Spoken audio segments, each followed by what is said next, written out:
trying to get us killed?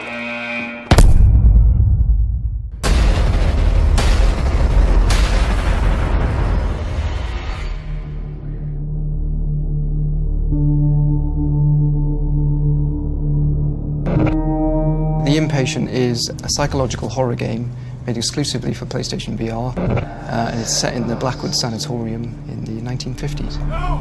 Get me out of this! It's a different kind of horror in some ways to both Until Dawn and Rush of Blood, and it feels significantly more psychological as a result. Help!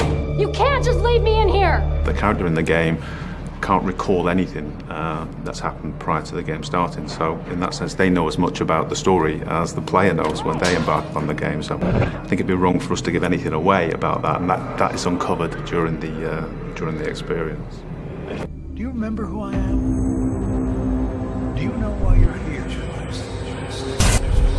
The great thing about PlayStation VR is it puts you right in the action. You're playing as yourself. We make it as much about you as possible. The whole game is about your experience and how you interact with that world. We've used the technology of the Move controllers, PlayStation VR itself, to fully immerse the player in that, in terms of how we track movements of the player's hands and how they use that to pick objects up, pass them hand to hand, so that it actually feels totally natural, and the technology allows us to do that. What we really want is for people to play the part of the patient, to actually act and perform that part, and so the voice control is an integral part of that. If a character is speaking to you, you just say the words to respond how you'd like, and the system makes the choice appropriately. You understand I want what's best for you.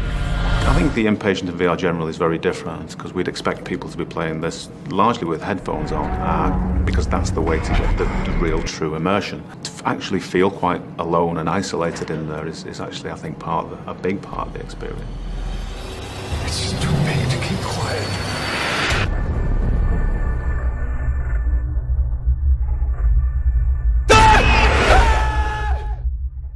For the players.